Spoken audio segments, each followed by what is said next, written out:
রাস্তায় গুলি করবে, হত্যা করবে, আর আপনারা ঘরে থাকবেন। এটা হতে পারে না। তাহলে এই নরপিশাচ, তুই আমার সন্তানদের বুকে কেন গুলি করলি? এটা হতে পারে না, হতে দেওয়া যায় না। এবং আমার নিরীহ আমার ছেলেদেরকে যেভাবে নির্বিচারে পাখির মতো গুলি করে যেভাবে হত্যা করা হয়েছে, এটা দেখে কোনো সাধারণ যার ভিতরে একটু মানবতা রয়েছে কখনোই সে ঘরে ঘুমাতে পারে না। তারই অংশ হিসেবে আজকে আমরা রাজপথে এসেছি। আজকে আমার ছেলেদেরকে, আমার মেয়েদেরকে আজকে ওরা নির্বিচারে পাখির মতো গুলি করে হত্যা করবে। খামেরা তো দাগ হয় কিভাবে? এই যে ভাবি, দাগও যাবে, রাগও যাবে। নিন চাকা সুপার হোয়াইট। আমি বিশেষ করে আমার ছেলেদের, আমার মেয়েদের, গার্জিয়ানদেরকে, অভিভাবকদেরকে বলবো, আপনার সন্তানদেরকে রাস্তায় গুলি করবে, হত্যা করবে, আর আপনারা ঘরে থাকবেন। এটা হতে পারে না। আপনারা আসেন, আমরা আপনাদের সাথে আছি। সাথে সাথে আজকে কোন দেশে আমরা বসবাস করছি? আজকে আশ্চর্য, একটা ছেলে আবু সাঈদের হাতে কোনো অস্ত্র নেই, ওর হাতে কোনো লাঠি নেই। ও একটা মেধাবী ছাত্র, ওর কোনো সন্ত্রাসীর কোনো তালিকা ওর নামে নেই। সেখানে ঠান্ডা মাথায় ওর বুকের ভিতরে একটা নয় কয়েকটা গুলি করে পাখির মতো লুকিয়ে ফেলে হয়েছে। আর সেটা আমরা বসে বসে দেখবো, আর সেটা আমরা সহ্য করব?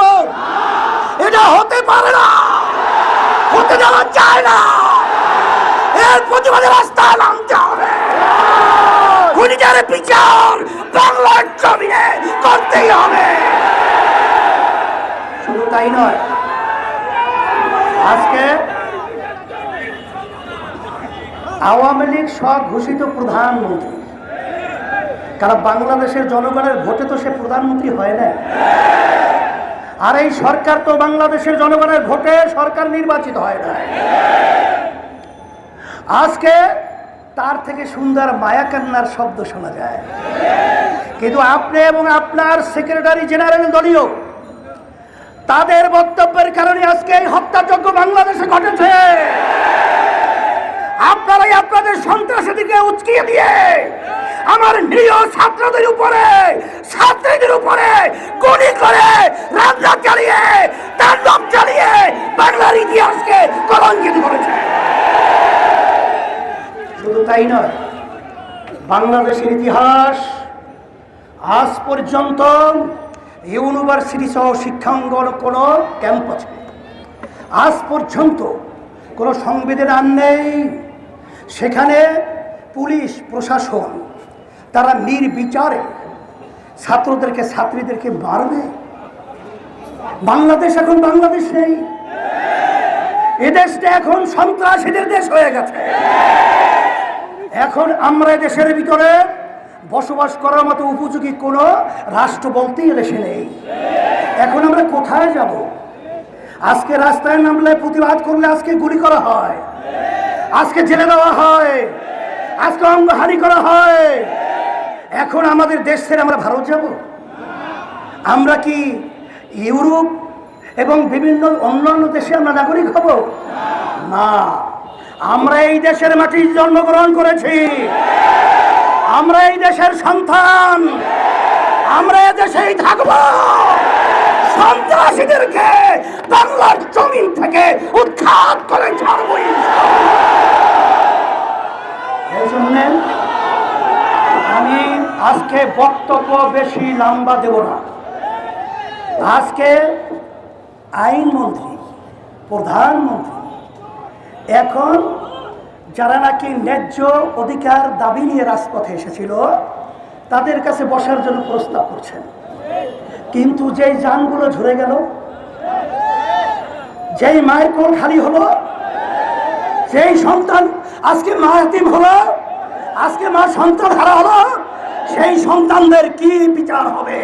তাদেরকে কিভাবে ফেরত দেওয়া হবে?